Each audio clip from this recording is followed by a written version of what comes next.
Hi everyone, excited to be here. We are here with another episode of our AI, the podcast. We are at episode number 27. My name is Somy, AI MVP from Microsoft, and I'm here with my lovely colleague and friend, JK.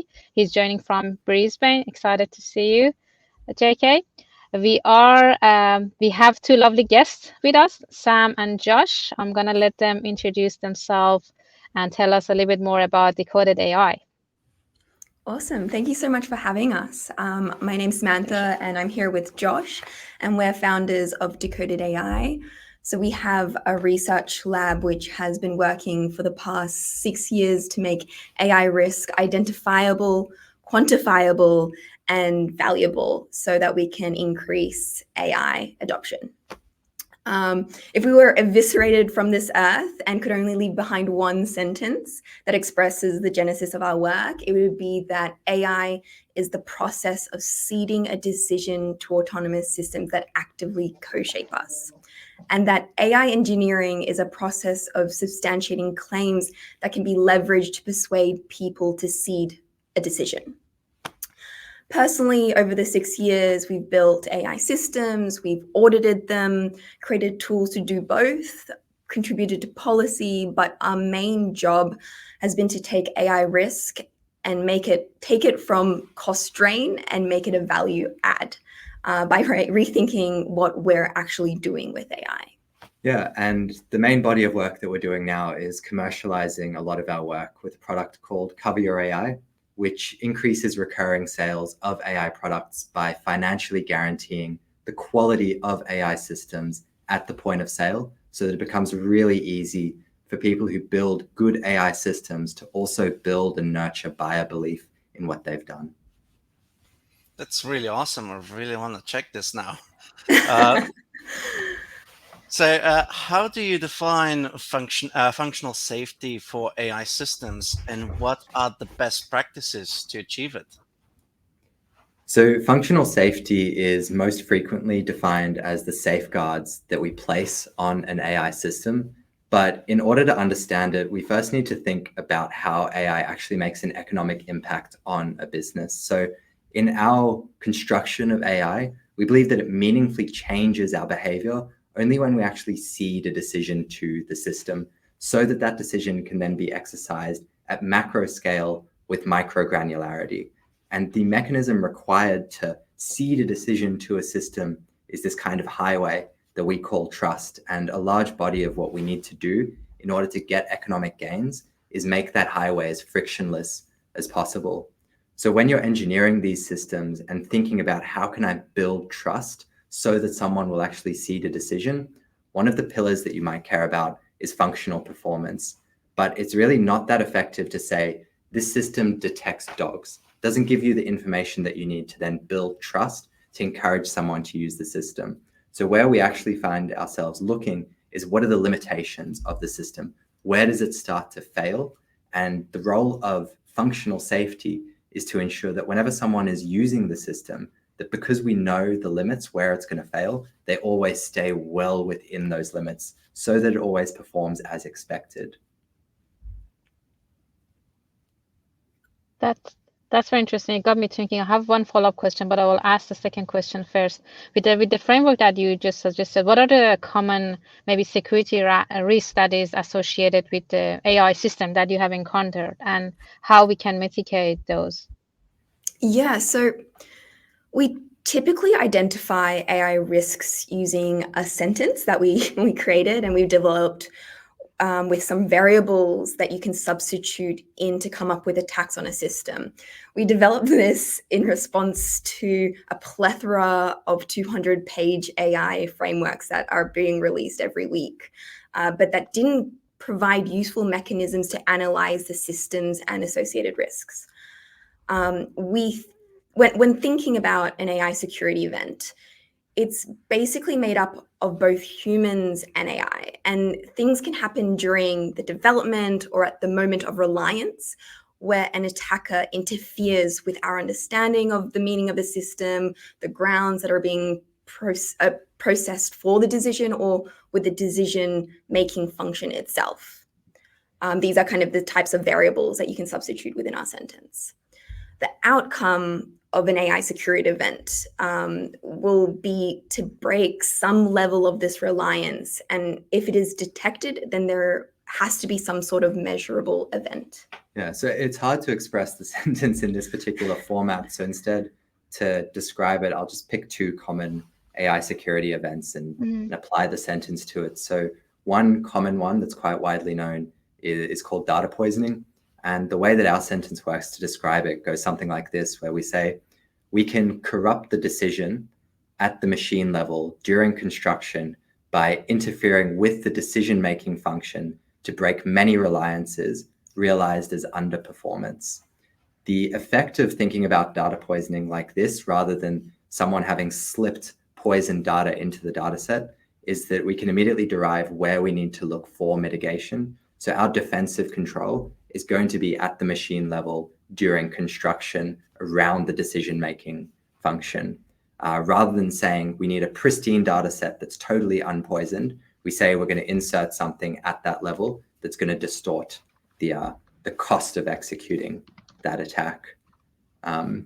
The main way that we think about mitigation is sort of twofold. You can't make a system 100% secure without really just constantly draining the battery of your team. They have to be constantly working to uphold that narrative. So what's more effective is to try put a dollar price on how much it would cost to break into a system. And that says that an actor to do that needs to have, say, for instance, $5,000 per attempt. The maximum economic damage or economic gain that they can get, if it's below that, they're not going to execute that attack. The thing that we do to mitigate then is not to prevent attacks, but is instead to raise the costs of executing attack beyond some threshold, which you've defined in a threat model. And this is a common practice within high security environments like national security and defense. So it's really hard to prevent all attacks, and that's basically impossible. So focus on bringing up barriers and understanding where your resources are going, so it can be targeted defense of AI systems. So in terms of data poisoning, when you're raising the costs of a data poisoning attack, it's going to happen at the machine level during construction, and it'll be provable that whatever you've done at that point increases the cost of the attack. And that's how we say it's been sufficiently mitigated. Interesting. You kind of answered my question that I had earlier. So you're actually imposing, there's a framework that you are imposing. It will introduce some limitation, but at the same time, it does mitigate risks, which is interesting. Yeah, we've had to work quite hard to come up with particular ways of language that let security professionals who don't know a lot about AI express meaningfully in a way that the AI engineer can then directly translate it to tests and defensive mechanisms to implement. And at the core of it, we have one sentence that defines AI really well and what we need from it and people's roles interacting with it. But we also have this sentence. So I guess, could you call it a framework? it's yeah. We tried to keep it as minimally imposing as possible, so it's really easy to wield in conversations between different stakeholders and that come from different knowledge bases. That makes sense. Yeah, that's all awesome. And I kind of have a question already prepared about data quality, which kind of a lot of things that you said do addresses, but on top of it, the privacy issues on the data. How does everything impact when you develop AI? Yeah, I think this is a really good opportunity to talk specifically about the persuasion component. So we say that AI engineering is about substantiating claims about a system that can be leveraged to persuade someone to cede a decision. So when you're thinking and about developing and deploying an AI system, one of the claims that someone might require could fall in this kind of bucket of privacy. And they might say something like, before I'm willing to cede the decision, I would need to know that the system processes the grounds of the decision in ways that are compliant with our privacy requirements. Our really challenging job as AI engineers is then to figure out how to substantiate the claim, preferably through a process of mechanical testing, which can be used then by our sales teams, even before the person raises the hesitation, to say, you can trust this system because it's compliant in these ways, and you can see this level of substantiation. The actual way of substantiating it will change depending on the privacy requirements.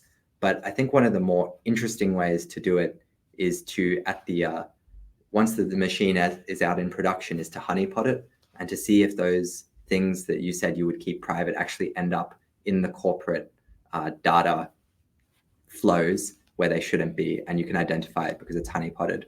So things like that bubble up, but only if you move from this kind of claims-driven approach about what we're actually trying to substantiate and how substantiating that builds trust in the system to make the economic gain. With regards to data quality, I think from a first principles approach, it's not necessarily true to say things like garbage in means garbage out. You can imagine, at least in a deeply theoretical perspective, that someone could transform garbage into something really, really powerful. And I think you can see kind of the seeds of that in things like ChatGPT, trained on the internet. Very easy to say there's a lot of garbage data there, and we get something that isn't garbage out. Well, a really good example of this is when you have a really good chef and they have terrible ingredients, they can still make something if they know how to wield these ingredients and the limitations of them. But if you have a poor chef, then obviously they can't make much out of poor ingredients. So it's understanding that, I think that limitations and claims idea. Yeah, so it comes back to, if you have a data quality issue, the way to figure out how to resolve it is to understand how the deficiency in your data contributes to one of the claims that you need to substantiate failing, and then trying to work your way through that. This actually kind of reminds me of a saying that someone's trash is someone else's treasure. Yes. Absolutely. Yes. The trash for one decision could be treasure for another one. Exactly. Yeah, great. That brings me to another aspect of the conversation. How about the human values and ethical principle? How do you ensure that AI systems are aligned with those? Well, we believe that you need to take the same approach as you would any other claim about the AI system. What you're saying is that someone who you want to persuade to see the decision needs to know that that some ethical condition is satisfied before they're willing to give over that decision. This doesn't have to be the end user. It could be someone on the team who's somehow contributing to the discussion, maybe a stakeholder, and you need to persuade them. So when you're forcing this claims-driven approach to AI ethics, it's requiring some sort of alignment, and it's much more measurable and defensible rather than what is potentially the most evasive question known to humanity, because ethics is entirely personal and relative. AI ethics can often be this full stop in the conversation because it's challenging to relate these concerns to a concrete measurable outcome. So it's our job as AI engineers to do that work needed in order to elucidate their concerns and to assuage them.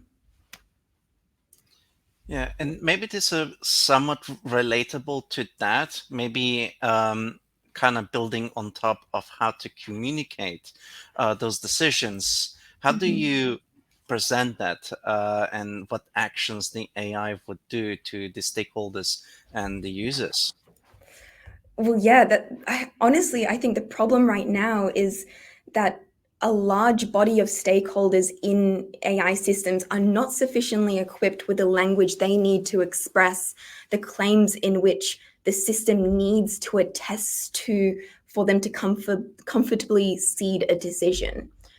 So when going to engage stakeholders, you need to change your language, not to be graded down or filled with explanations, but instead to talk about AI in terms that are universal. Yeah, so most of our research work and what we've discussed today has been centered around this idea that we can equip everyone to talk more meaningfully about AI systems by moving to these universal first principles. If you're ceding a decision to a system, you're going to understand a lot about that decision if you're the person who owns it or has a stake in it. And the work that we've done has just been, when you can express that, how can we translate it very quickly into mechanical things that can actually be actioned, which moves the discussion entirely away from esoteric technical language. Like, we haven't actually had to mention the word neural net or anything like that to talk about any of these risks and come up with ways to redress them. So once you shift that language, it makes it really easy for stakeholders to meaningfully communicate. I really like that question. Yeah, no, interesting. There are many things to maybe factor in and consider, and I'm sure there will be lots of trade-offs that we need to do down the track or along the way, basically, between security, functionality, and even usability of the AI system. How do you go by managing those trade-offs? I guess this is slightly controversial, but for us, it's not necessarily true that there is any type of trade-off at all. I think there is a myth which gets in the way of building effective systems. So if you accept that the main goal is to basically build this highway, which we call trust, so that a decision can be ceded to the system, then there are three ideas actually all working together in order to make that highway as frictionless as possible.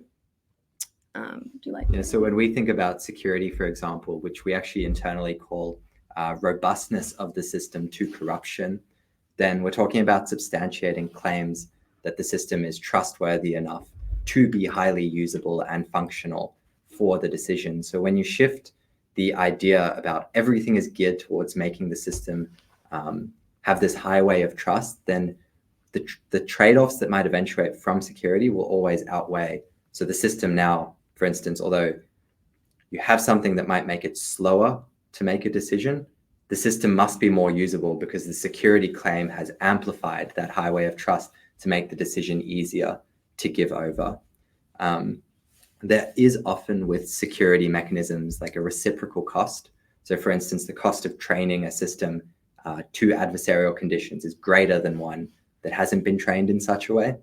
And you can find that most of that is borne by the supplier of the AI company, generally, rather than the end user. So I think what we're saying is that the trade-offs in terms of managing them, if there are any, is expressing why having that particular reciprocal cost will actually improve the usability, functionality of the system, because the security creates a better condition of trust. And this is kind of borrowed from a big push in the security industry to understand security controls as enablers of trust, and trust as an enabler of commercial business And adoption. Yeah, and to finish off, basically what we have seen in the last year is like rapid advance in AI, and kind of this kind of two little questions in here is, how do you keep up with all of the innovation and how you look into the future of where you want to go? So we think the best way is to move from first principles. I mean, it's an approach which our ideas focus on what's the underlying difference between AI and other technologies, and it is this decision points and what are the claims needed to trust on it. Do you want to add anything from that? When you're trying to predict AI technologies, I think the easiest way to understand what's likely to happen next that's going to make a big impact is to see how would particular changes open up either new decisions to the opportunity of being seeded or make more meaningful decisions, more meaningful sessions of existing decisions.